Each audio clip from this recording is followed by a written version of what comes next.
My name's Alexandra. I'm the managing editor of the Daily Iowan and the moderator for the event today. In partnership with the Women's Resource and Action Center, we have Linda Kroon, who's the director of the Iowa Women's Resource and Action Center. So she'll be giving a brief presentation right now. So let me get I will screen share as people are popping in and we can get started.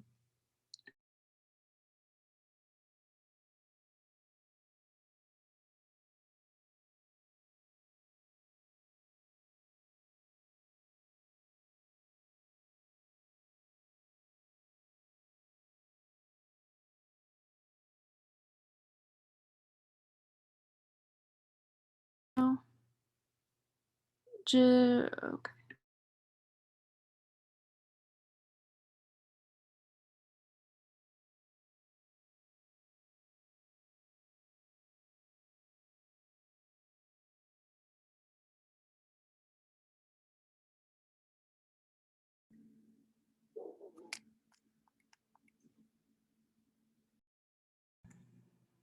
Hey, Zandra, I don't think anyone can hear anything.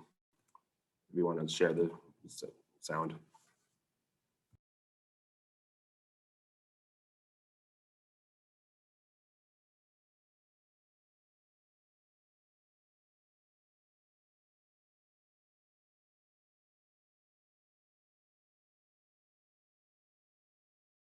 Hold on one second.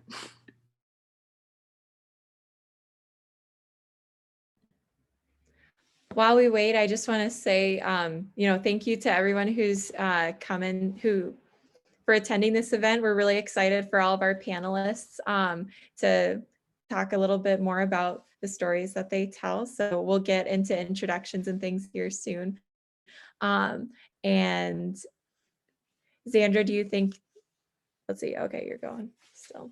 But yeah, we've got a really star-studded panel here from all over Iowa, couple DI alums. So we're really, really excited to have everyone here.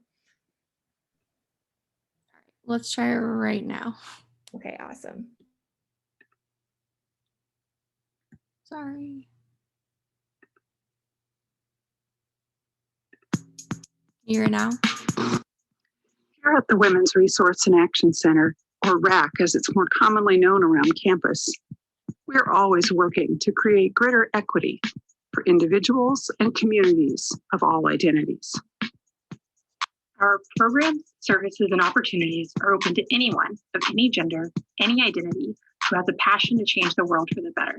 We offer a wide range of services, including confidential counseling and advocacy, engaging violence prevention workshops, diversity and inclusion trainings, the Women of Color Network, volunteer opportunities, the Iowa New Leadership Program, community building social connection opportunities, social justice activism, and more. We are here for you. There are many ways for you to become involved and find your home at RAC. You can also find us on Instagram, Twitter, and Facebook.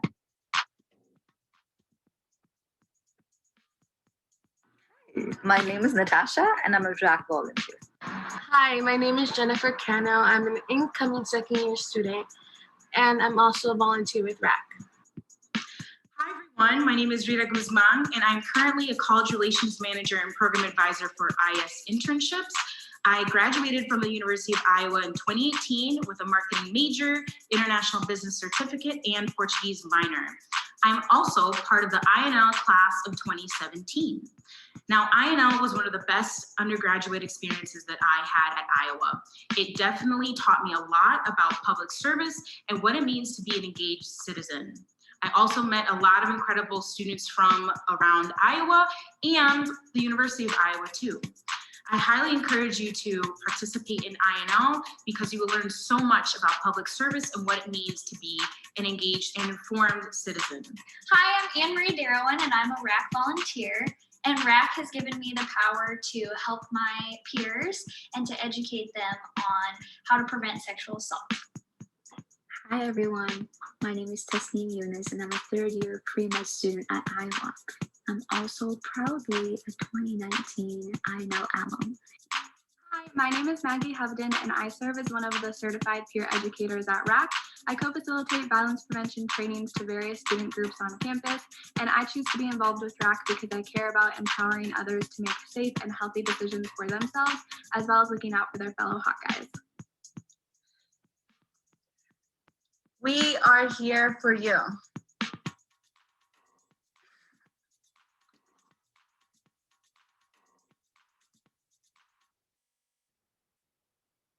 All right. Linda, did you want to I'd love to say hello briefly. I'm Linda. You saw my face in that video. I am one of the lucky folks who works at RAC. I serve as the director. And you may see in the background behind me that this is Women's Month, often called Women's History Month or International Women's Month. But we believe that women are not just historical, it's a present tense and a future tense. So we are celebrating the achievements and beauty and strength of women all month. We have a couple more events this month, and I'm going to put links to the Instagram information for them in the chat. We have a quiz trivia night tonight. We're calling it Queen's Quiz Night, created by our student volunteers. There are fabulous prizes, including downtown merchant gift cards in significant amounts, I would say. And then also we are proud to host a virtual night with Sonia Renee Taylor, the author of The Body Is Not an Apology, along with 6 other women's centers at other institutions across the country on Tuesday night as our culminating event for the month. So please join us. Thank you so much, Linda. So I did drop the RAC website link as well if anyone would like to look at that. So now we'll begin our panel. I'll allow our guests to introduce themselves. Maybe if we can, I'll just go in the order of my screen. Roxana, if you want to start. Hi, I'm Roxana Scott. I'm the managing editor of sports at USA Today. I've been in this position about a year, and prior to that, I was editing a lot of different sports at USAT. I also worked at the Dallas Morning News, and I am a DI alum. I graduated in '96 and worked for 4 years on the sports staff. So thank you so much for having me. Liz, do you want to go next? Yeah, I'm Liz Lenz, and I'm an author of the book Godland and the book Belabored. And I'm also a journalist about town and do a lot of freelancing and a lot of writing. I did not go to the University of Iowa. I apologize. I went to school in Minnesota. And that's probably the biggest thing that's wrong with me. So, Caroline, you're next. Good afternoon, everyone. I'm Caroline Cummings, and I am a reporter at WCCO, the CBS-owned station in Minneapolis. But I spent the past 3.5 years up until I took this job in January in Iowa, reporting on state government and politics and the governors and the state government's response to COVID-19. My main station was KGAN, CBS2 in Cedar Rapids, so not too far from Iowa City. And yeah, I have a deep love for Iowa, even though I'm now crossed on the other side up north in Minnesota, but still covering politics and government here and the state's vaccine rollout and everything still involved with COVID. Last but not least, Andrea.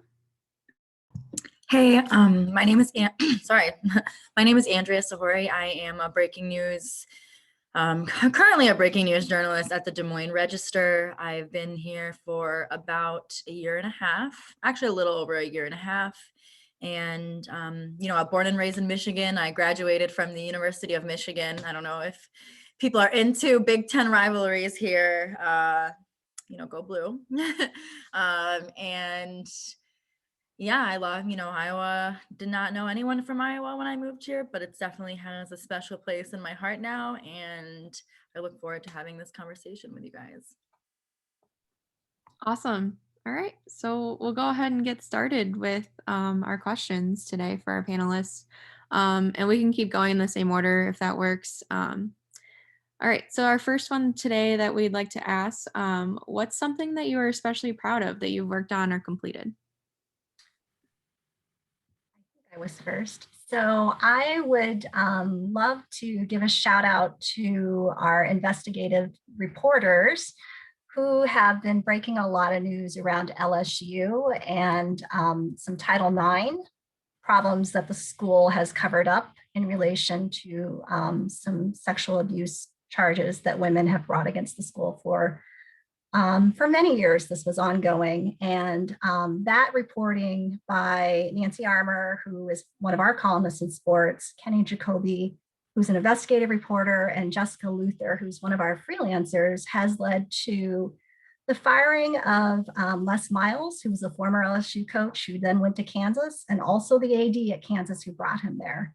So I would just say that their work has been outstanding. I have not been involved in the frontline editing, but they've always had my support. And we've obviously, pulled Nancy from other assignments so she could do this important work. And then last week, it also led to the Oregon State president also resigning amid the fallout of this. So to all of the DI reporters who are on the call, I just want to say that once you dig in and you do the work, and Kenny has been on this story for more than a year, Nancy's been on it for several months, it can just shed so much light on the important issues and really make a difference in the communities that we cover. So just wanted to give a shout out to that team.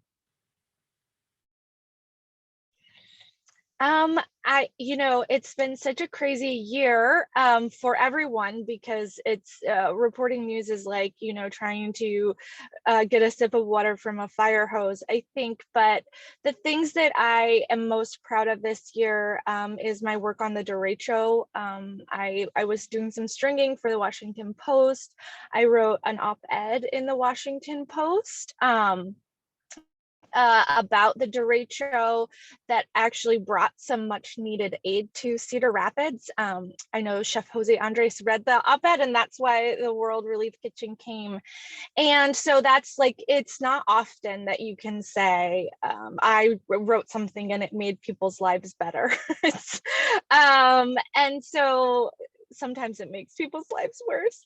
So that's something I'm very, very proud of. I also in this pandemic, it has made just a lot of inequity laid bare. And one of my most recent book, Belabored, which launched in the pandemic, talks about the ways that we oppress women in America. And so as the pandemic has rolled on, I've been able to write about that for some national places like Time and Washington Post, and really, I hope to spur a conversation about what policy changes we can do to make people's lives, especially women's lives, better. So those are two of the things I'm most proud of. And yeah, I published a book in the pandemic. So I keep forgetting that I did that, but because this year has been crazy, but that's just me. To tag off the pandemic theme here, definitely most proud of my work over the pandemic. I spent, probably really dictated all of my work last year, and largely now my work here, but spent hours at Governor Kim Reynolds' news conferences, asking questions of her decisions and that of the government in response to coronavirus. And it's funny because more people got to know me through those briefings than even my being on television, from hearing the governor, who knows me, say my name in responding to questions I asked of her. And it became something of like a little bit of a joke, I guess. Colleague of mine made like a little string clip of all of the time she said my name at those news conferences. But a lot of people reached out and sent me emails, called our newsroom, sent me Twitter messages saying, thank you for asking that question. Can you try to get an answer for me on X? Or, just feeling like that there was a real sense, because of that they heard me in the news conferences and heard the questions I asked, that they could trust me with their stories and trust me with their questions. And there's no better feeling than feeling like your work is impacting people and in helping them, even in a small way, understand where they can get a test, or now in Minnesota, where they can get a vaccine. The sort of community impact is why we get into this business largely. And so feeling that real impact was very rewarding during a time where you want to give up a lot of days because you're inundated with terrible news every single day of people's anguish and suffering and death and sickness and isolation. And it can be a lot, but that is what really lit my fire all of last year.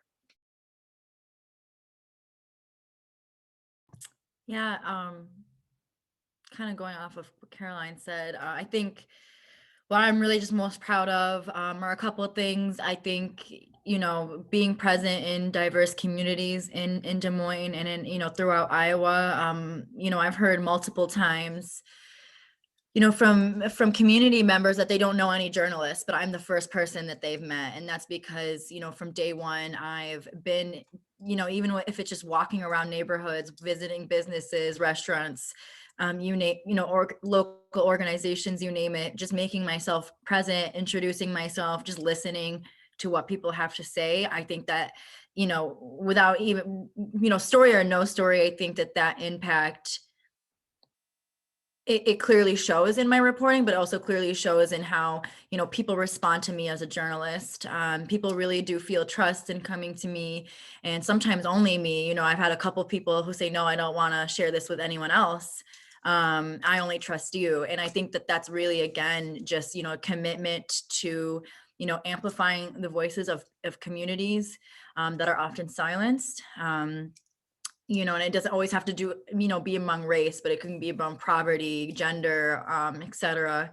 And I'm just extremely proud of myself for that, because like what everyone said, we are here as a public service. And sometimes it definitely feels like, everyone hates journalists and you don't do anything right, and everyone hates what you write, or you're just, it can just be stressful. But it's just those moments where you feel a lot of gratitude and you feel the impact that you make. I think the second thing I'm most proud of, and I definitely don't give myself enough credit for, I don't know if many people know, I was arrested during a Black Lives Matter protest in last May, and I was taken to trial and just acquitted this month, actually, thankfully. And that was a long 10 months and it was really stressful. And what I'm extremely proud of is continuing on the beat. People had asked me, oh, are you going to switch beats? Are you not going to report on police anymore? Quite the contrary. What I instead did was say, I'm not going to let anyone stop me from doing my job. I didn't ask to get arrested. And instead, it kind of motivated me to do more investigative work. And during the 10 months that I had charges hanging over my head, not only did I do crime reporting and, having to talk to police more frequently than I would like. I also, remained professional and also did an investigation into, the secrecy of police complaints in Des Moines and their disciplinary records, and how, that leaves taxpayers on the hook. In just recent years, the city has paid over $1 million in settlements of just excessive force. And we can't see any disciplinary records until lawsuits come out, because all of those records are internal, they're sealed from the public, and that's an issue. And it kind of, delved into second part as well, where we, discuss the flaws in the Iowa decertification system. And, what law enforcement advocates think could be better, what transparency advocates think we could do better, and how we can prevent officers who might have had misconduct in other, departments who are fired, or how to prevent fired officers who have had misconduct from being hired in other, departments, as we have seen. And then, fixing that decertification process. I think one officer was decertified like 10 years after he was fired, and ran for sheriff. and was he dropped out like right at the end of the election and was decertified like a couple days after. So it was just pretty ridiculous. And I'm proud of myself for that, because it's hard enough, you know, being a breaking news reporter and then being a breaking news reporter with charges over your head, and then and then also doing, you know, accountability work. I'm trying to give myself more credit about that. So thank you all. All right, and our next question for all four of our panelists. Where have you found your identity as a woman intersect with your identity as a journalist? We can start off with Roxana again. Sure. So every day when I go to work, I find that. But one example that I wanted to mention today was, you know, when I came to USA Today, we often see, for example, this time of the year, everyone writes about the NCAA tournament. And one of my female columnists said to me, she said, I really think we have to be better about how we write and be very intentional when we're talking about gender. So, you know, one of the rules that we put into place shortly after I was named the editor of our department was, I said, we just have to be very clear. If we're talking about men's basketball, we need to say it. You know, it's men's NCAA tournament or the women's NCAA tournament. We can't always just expect that all of our readers are male, or that we're, you know, talking to a male audience about men's sports. Women's sports are very important too. And I've gotten notes from other staff members saying, well, thanks for pointing that out. I never really thought about it, but language is so important. And when you have a platform like ours, everything counts. Like, you know, of course, equity has been a big part of this tournament because of what we saw from players posting in Texas about the weight room, right? So I think just being very intentional and thinking about how we speak about sports when it comes to gender has been a big focus for us. And I'm not sure that it would have been if it would have been, you know, a male columnist going to a male sports editor. But because, you know, this columnist and I have such a good relationship and we can talk about anything, she thought, well, I think you should think about this and consider it. And, you know, we talked about it and we made this policy, and I think we're a better section for it. So I give that as a small example of how gender plays a role. You know, I often think there's a leveling impulse in journalism to kind of erase the identity of the journalist and the writer. And I think that that's completely wrong. That we bring our whole self. When you are doing your best job, you are bringing your whole self to the table. And I came to journalism through like a lot of side doors. I didn't come up like a normal right way. I took a sideways path. And but so I've always had to rely on, you know, who I am and my expertise, and if that's my ovaries, then so be it. Like that, then that's it. And I think it builds credibility when you're upfront with your readers. I do write a lot of opinion columns, which gives me a little bit more leeway. But even, you know, in the straight journalism that I write, that identity brings a power and a focus and a unique voice that I think is important. And you know, and anytime I'll do like a small anecdote to just clarify what I'm saying. Is I wrote a profile of Tucker Carlson for the Columbia Journalism Review, and in the first draft was very like, you know, just straight. And I was going back and forth with the editor. I didn't like it. I was unhappy with it. And I was also going through like a very big personal crisis at the time, divorcing my Republican husband who liked to watch Tucker Carlson. So I, you know, at some point I said, I'm going to put this in. And they were like, well, we don't know. And I was like, no, I think that makes this less about something far away and more personal, because that's what I believe. Like politics is personal, and you can't erase identity from these issues. And so they put it in there, and I think that that's what made the piece successful. Is, you know, when I said that, you know, the words of Tucker Carlson are not just some, you know, far off rantings, that they affect the world and they affect how people treat other people. And let me tell you about how, you know, about about how that affects me. And so I have never had the luxury of separating my identity from my writing, but I never want to. I think that's my power. That's my superpower, and it makes people want to talk to me. And you know, there's this idea that like partisanship, oh well, if you know people, no way. Like I have a lot of people who from the quote unquote other side, which I hate that kind of language anyway, who, you know, who talk to me for stories because they, you know, they say like, well, you're honest, you know, I know where you stand. So that's a little different work than like what Caroline does and then what and Andrea does, but I have a little bit more leeway sometimes, but I do think our identities are our power. I think, like it was said so eloquently before me, you can't separate the fact that you're a woman from your reporting. I mean, it's part of your identity. And I do agree that bringing your whole self is important, even separate from, you know, opinion journalism versus, you know, what Andrea and I do, reporting on events and et cetera. But for me, it feels especially unavoidable in television because you see me as a woman on television reporting on the topic. And with that comes what all women face in every sort of industry of you didn't get there because of your merits, you got there because of your looks, or like a charity case or something to have more equity in journalism or any industry.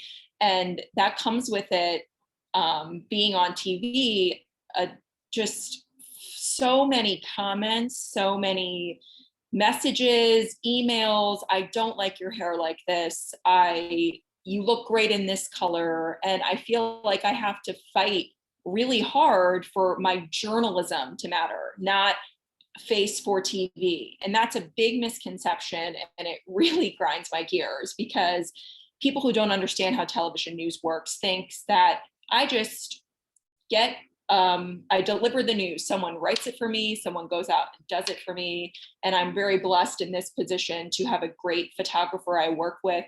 And we work as a team. He shoots our pieces, we collaborate on the visuals, and I get to focus solely on the reporting.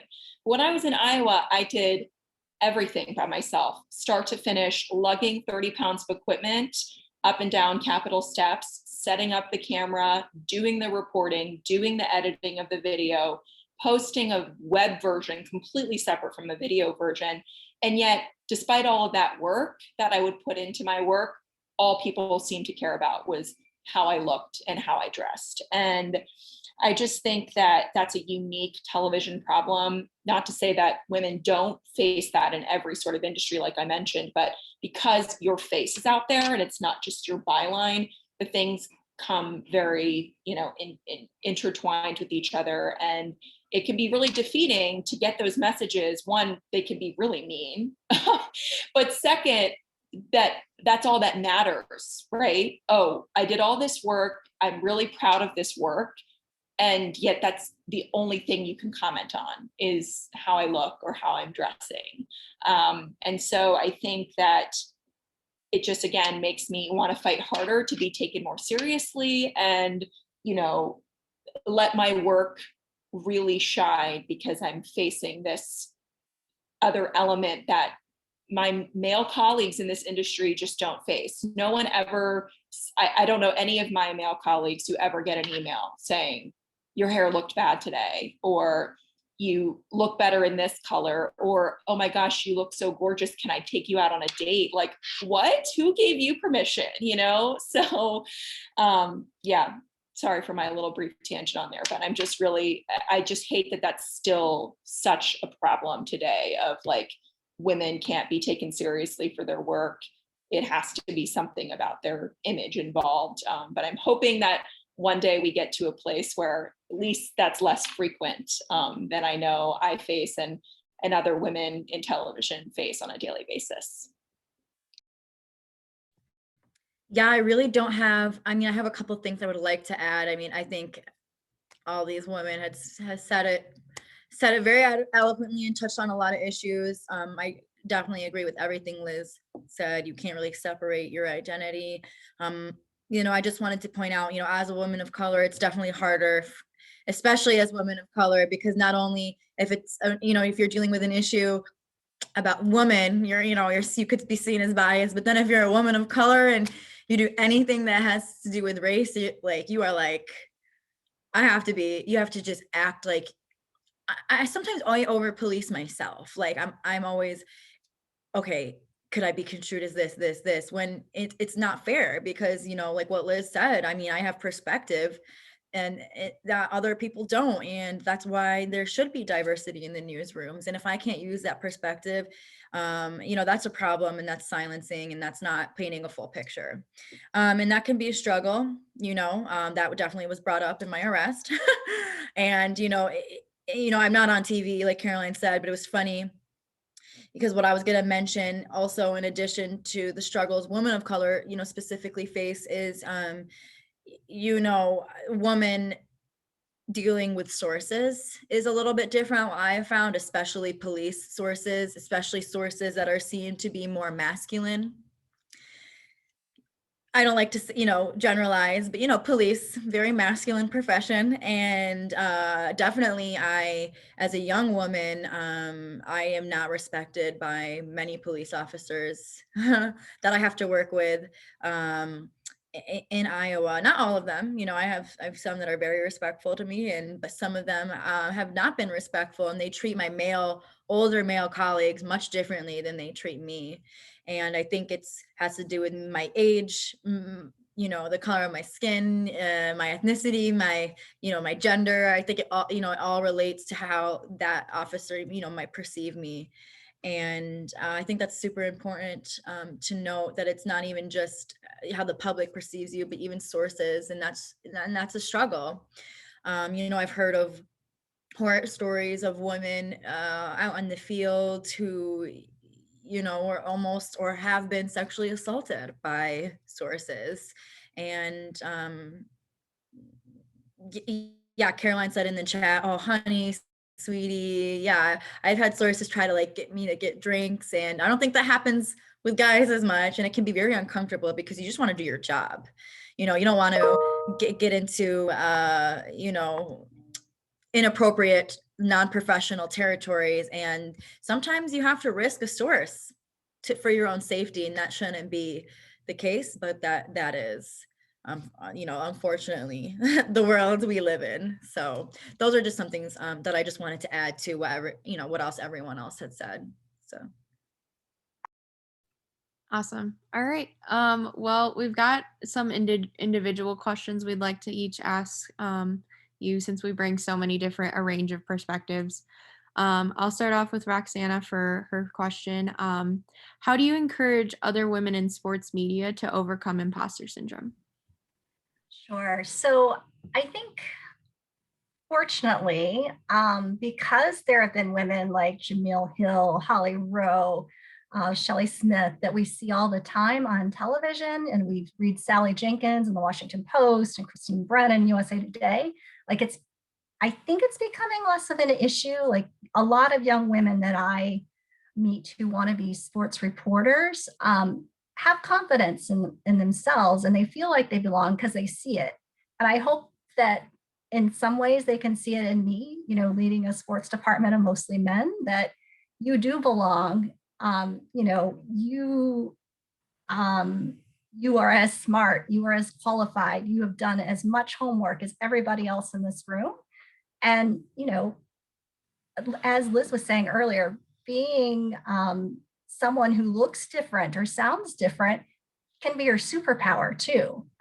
We've all heard stories of sometimes maybe a woman who is interviewing someone might have a little more empathy. Just there are differences about how we might go about our jobs that do make being a woman a strength. So I would point out all of those things, but mostly you belong. And that's a message that I've gotten my whole career. And I would say that to young women, young men who come to me and seek advice. And to Liz, as someone that writes many columns and you have your novels as well, how do you remain resilient despite negative comments, especially from prominent people in the community? Yeah, I do get a lot of feedback. I'll say this, like, first of all, I grew up one of 8 kids, and I always tell people, only half joking, that you think like the internet comments are mean, try having Thanksgiving dinner with my sisters. Like, that's brutal, and it's from people who are supposed to love you. I try to keep a good sense of humor. I try to remember when to log off. It's really important to remember that what happens online and in email and in your mentions is not always reflective, is mostly not reflective of your work. I try to keep good friends around me who I can have for feedback. And this is not just like coworkers. This is, like just a core group of people who can tell me when I'm being the jerk, who can give me advice on sticky situations.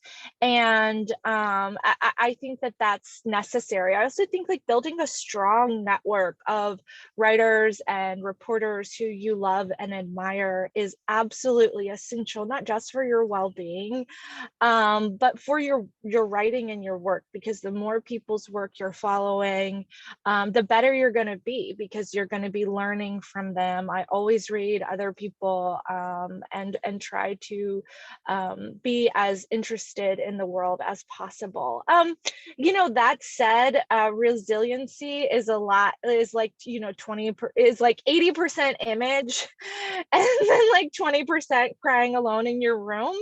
I think that there have been times when I have been getting bomb threats or had really horrible career moments, when I've like crawled into my therapist's office and been like, I can't do this, I can't, like Caroline was saying, like, I can't lie.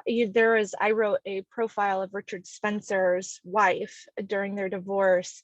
He's the Nazi. And in the wake of that, I just got some really horrible comments, and just through every mean you could contact me, I was getting like rape threats and death threats, and it was really hard. And I remember just crawling into my therapist's office and being like, I can't exist, I can't do this.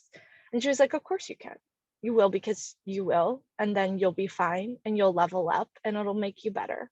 And like, just like how confident she was, like, yeah. And so every time there is a struggle, I just think, oh, I'm gonna level up here, and I do think what my book agent was telling me, she goes, I see this with successful women all the time, because she represents Katie Hill and other women who've been through it. And she's like, the more successful you are, the better you are at your job, the more people are going to try to tear you down. So settle in, find a way, find your people, find your coping mechanisms, and just know that, like, if you're saying something of value, that's going to get a response, and the response isn't always going to be great, but that's what I always try to hold on to is like, if Bill Donohue's gonna, like, of the Catholic people is gonna like write a big letter about how I'm a piece of crap as a mother, that like that's that actually it's like, oh, I hit a nerve, right? Like, and one other piece of advice that I always think about too is I have a friend who's the comedian Josh Gondelman, and I was texting him one time. I was like, everybody hates the thing I wrote. He was like, people are allowed to criticize. And I was like, oh yeah, right. Like, and it was just like the simplest thing, but it was like, yeah, no, cool. Yeah, people are allowed to criticize, people are allowed to talk. And he was like, if they're criticizing and talking, that means that they think you're worth criticizing and talking about. And so those are kind of the two things I hold on to. One, you'll level up. Two, the more successful you are, the more people will try to pull you down. So just get used to it, which is kind of bleak. And then three, like, yeah, people are allowed to criticize and just log off and go to the movies or buy your kids some ice cream, and 9 times out of 10 it blows over. Thank you, Liz. Now, Caroline, since you've been in both Iowa and Minnesota, we were wondering what differences have you seen between Iowa and Minnesota when it comes to COVID mitigation? And how has this kind of changed the way that you report on the issue? So as people in Iowa know, Governor Reynolds is a Republican. She has a total Republican controlled legislature. And in Minnesota, Governor Tim Walz is a Democrat and has a very unique position of a split legislature, which is pretty rare. Actually, I think Minnesota might be one of the only states that has that. So as it's been very clear pretty much since the pandemic began, there is a definite political fault line on how Republican-led states and Democrat-led states have dealt with mitigation. So that's definitely different because of who's running the state.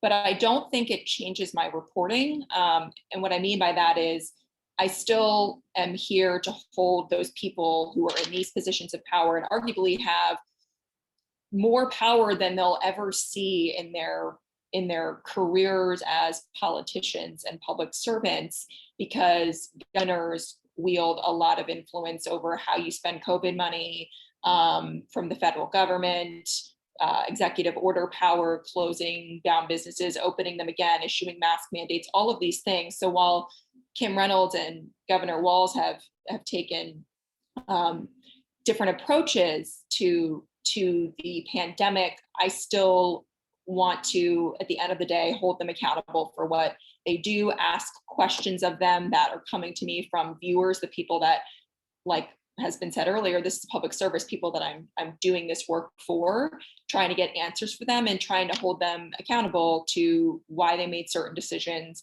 why they didn't take other decisions, what are the public health experts saying, what are the people impacted by these decisions saying. So yeah, it's standard reporting protocol 101 of how you would handle any sort of topic. It's just that the nature of what you're covering is a little different in its context of the situation. And also too, covering Minnesota right now, I'm largely covering vaccine rollout, which is different than what I covered in Iowa because I left in December when vaccines were just coming online. So there's a little bit of difference there, but I think my reporting in Iowa really helped give me the confidence to ask hard questions of elected officials and feel empowered to do that because I knew that work mattered to people. So I feel much less intimidated and scared than I probably had felt in the beginning, kind of like an imposter syndrome of, oh, I'm not smart enough to ask this question, like doubting yourself, which women feel all of the time, especially women in journalism. But all that is to say, I do think that while the situations are slightly different in how they approach it, I try to be fair and firm in how I ask questions of the people who are in power, no matter what party they are and no matter their decisions. There's going to be someone on the receiving end of those decisions that they're making. Awesome. Thank you, Caroline. And then finally for Andrea, what impact did your trial have on you as a person and how did it kind of change your point of view? Yes, I definitely came out of that situation stronger. And I had a lot of realizations about myself, about journalism, about the state of journalism. For instance, I realized I really don't give myself enough credit. All these people would be like, oh, how are you continuing to work? And I'm like, what do you mean?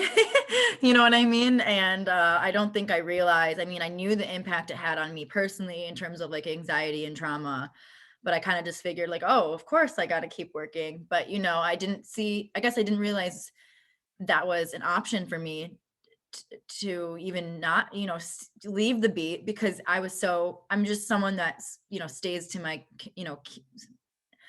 stays true to my convictions and fights for those, and don't give myself enough credit for that. So that was a realization about myself, that also you really, it was, so I write a lot about people who have experienced trauma, right? And I've experienced trauma in different ways. I'm a Palestinian. I've, been to Palestine, and that's not easy getting into that country. Let me just say that. So I've experienced some, things in different countries, right? But, and I've written about injustices here, like unjust arrest, but when it happens to you, it's definitely different.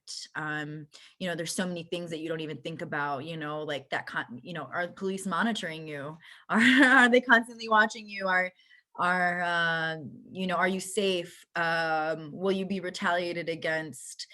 It just made me think about trauma, like lingering trauma, in a different way. And I think that just benefited my reporting, if anything.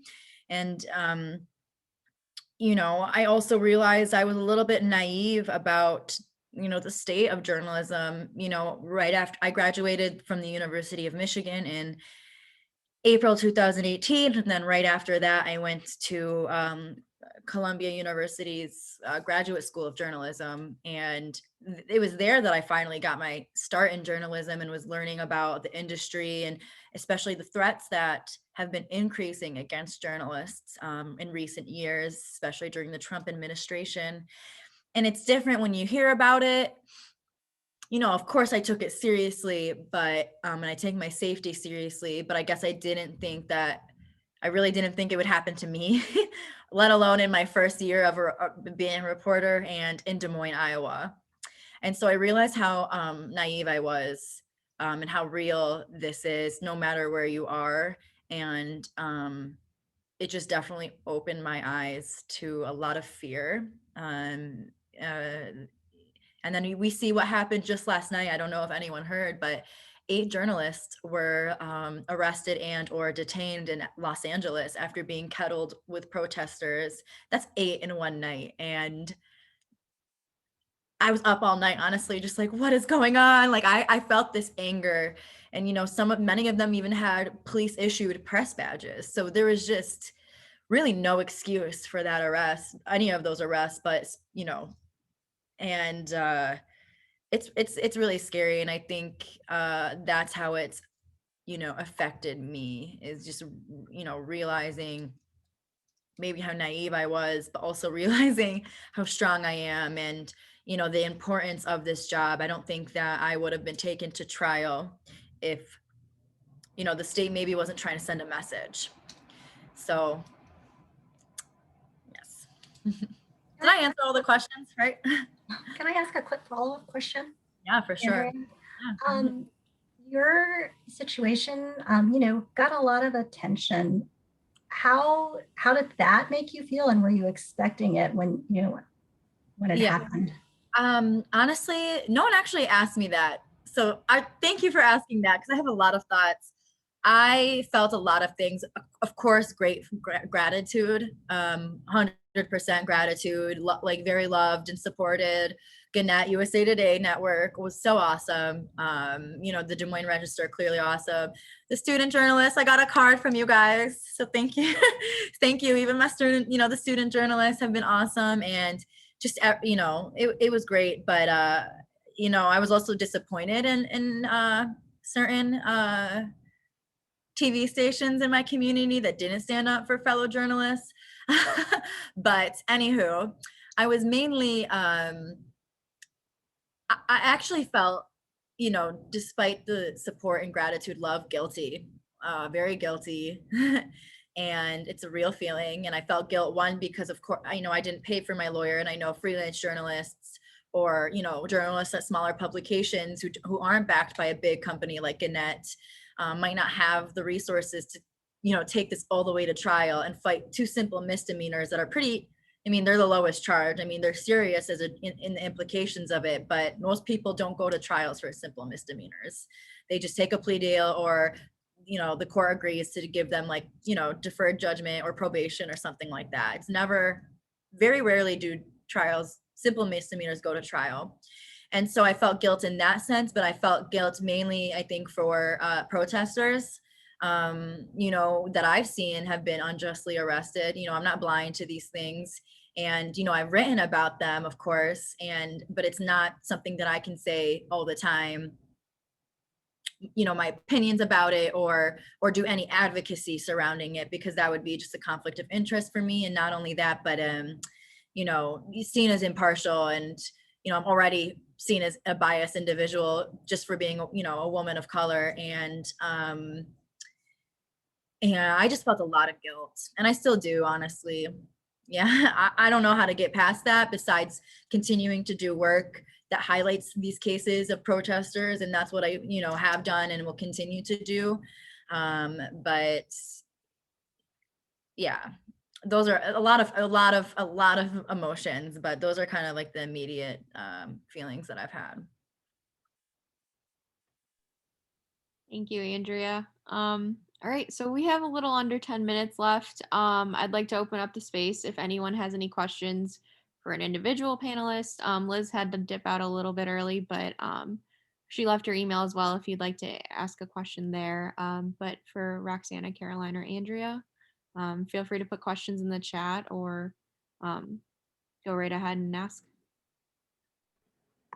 I have a quick question for Andrea as a follow-up. Have you experienced any different treatment from the sources in the police department that you work with after the trial? Oh, absolutely. I mean, in a sense where they're publicly lying about me, yes. We remain professional. I mean, me and the PIO at the police department, of course, we have to be professional, but publicly he's been unprofessional about the situation. Sarcone, the Polk County Attorney's Office, none of their county attorneys refused to answer any of my questions. I emailed them for cases, and they emailed my lawyer one time, and they were like, "Oh, can you explain the delicate situation we're in to Andrea?" And, my lawyer said, "No, she's doing her job. She should be able to do her job. This is not about her case. You should be able to talk to her." And they wouldn't. So definitely they gave me the silent treatment, would not talk to me. If they don't want to get their side of the story, okay. In terms of police and, Sarcone himself, saying that I was a protester, police saying that I didn't identify myself, even though evidence shows that, saying that I was at fault for not having a visible press badge, and, trying to tell me how to do my job, saying I should have coordinated with police on the coverage about police misconduct. I mean, he's saying these things publicly, and, they're saying that I was there to protest. And I think that it's easier to try to argue that I was there to protest as a woman of color than it would be, to say someone else, was there to protest. I mean, they use local television, KCCI footage to determine that I was there unlawfully after a dispersal order. I mean, the irony of that is ridiculous. And so I think it's just the lack of respect I've seen. But, if I have to interact with police, for the most part, we remain professional, but,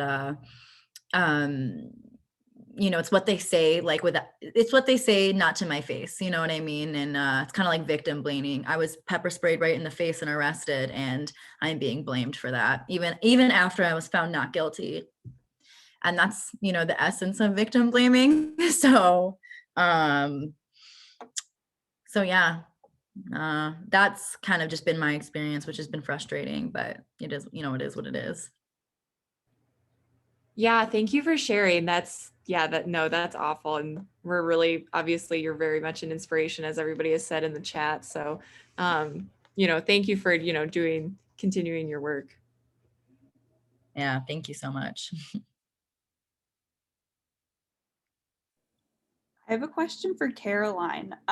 You had mentioned before that sometimes imposter syndrome will set in at press conferences before asking questions, like, am I smart enough to ask this question? I would imagine for TV, asking questions live, with the politician's response, also live on camera, can be really intimidating. So maybe how do you prepare for those press conferences, and maybe like what's your thought process like leading up to when you ask a question in those situations? So in the instance of like a live news conference with like the governor is probably just the best example, because that's really largely what dictated questioning last year. And in Minnesota, we still do the same. I just would spend like overwork in like preparing, which I feel, again, because of women having to fight for their place in the workplace. And we've made strides, but we still have a long way to go. Andrea touched on this, but especially like with women of color having more voices in newsrooms, that there's still just a lot more left there. But I think it's still this like in mentality that we don't like deserve to be there, or we have to work harder to prove ourselves. So I'm going to put in the time to make sure I don't mess up as best I can. Of course, I'm a human, I can't avoid that. But, just really like read up on everything. What is the stories that, I missed, but are really important for the day. In the beginning of the pandemic, when it was a news conference every day with the governor and everything was so new, I would wake up at 6:30, get on the computer, read up on every like development of the pandemic, and then like get to the governor's news conference at 11 and feel like, okay, I have like a million questions I could ask. Because sometimes you have to listen to what she says, but I felt like empowered by like arming myself with the information. And also just with due time, you get that confidence because you continue to ask the questions, you continue to show up, you have that context of understanding the situation in perhaps a way that other people can't understand who aren't doing it every single day. I found so much like value in being that lead reporter on it, which is like my plug for Beats, like major, which oftentimes lack in TV. And I am like, Beats, like at least quasi beat, because that gives you the context, so you're not missing something and you're not swooping in to something without the context. So I guess the long way, or the short answer of my long-winded answer there, is just really like preparing, and maybe to the point that it's too much. But I just felt like I needed that to show like I do know what I'm talking about, and I do deserve to be here, even if my brain goes down the rabbit hole of I don't deserve to be here. Because honestly, a general rule of thumb is there are no bad questions. Like, yes, if someone said something and it had already been answered, okay, I can understand why people would criticize a question like that. But at the end of the day, if you don't understand something or that was lost on you, ask a clarifying question, follow up. Like, I think letting go of that, like, oh, my questions are less valuable than other people's questions, really helped me, because if I'm asking it or I'm curious and I cover this all the time, I bet that a lot of average people don't know that this is going on. And it's probably a valuable question to them. And at the end of the day, like everyone said, that's who you're working for. Not for you, but for them, for the people who watch your stuff, read your work. So yeah, hopefully that helps a little bit answer that. But yeah, just really coming prepared and feeling confident, because I am prepared.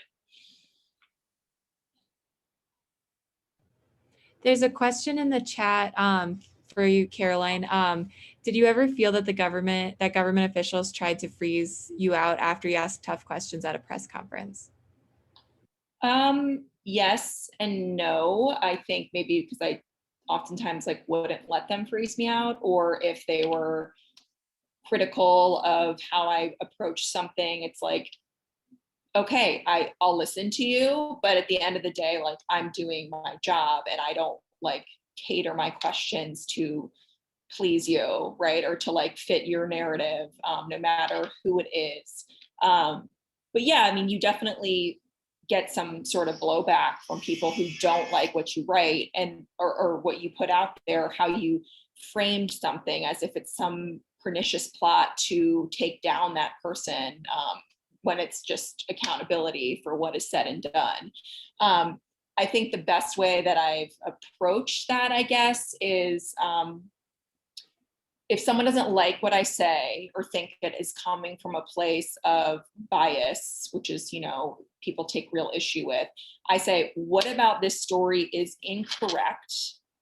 And if there is something that is wrong, tell me, and I want to let's discuss if it is wrong and there's a correction warranted, because that's something entirely different than them not liking it. Because if they don't like it, or they didn't like that I put this little tidbit of information, I'm talking about my web story, in the 7th graph or something, because the way you present for TV, you would do it kind of differently. It's not necessarily like a traditional linear way of reporting the news. You write like the lead, the most important information with the least important information. So yeah, I just I try to be accepting or open to hearing from them. Like they're allowed to tell me what they don't like and tell me why they don't like it. But at the end of the day, I'm like, okay, I hear you, but if there's nothing wrong with how I reported this, if there is truth here, we got to agree to disagree, I guess. So I don't know. Hopefully that answers your question, Laura. Can I follow up? I mean, were there any people who just stopped answering your questions last year yeah. because they didn't like the way everything's? I mean, people who had been responsive and yeah, definitely. And that's not just true for me. I know it was true for a lot of reporters in the press corps, and it's still true. Maybe not necessarily oh, they're actively targeting me in Minnesota or anything, but there's just always you can't get to the officials you want all the time. And sometimes they strategically avoid speaking with you for, maybe because they don't want to talk about a sensitive issue, or they're afraid of what you would ask. But if people are afraid to talk to me, I count that as a win, only because it's you might be afraid that I'd ask you a hard question, which no one wants to be put on the spot for.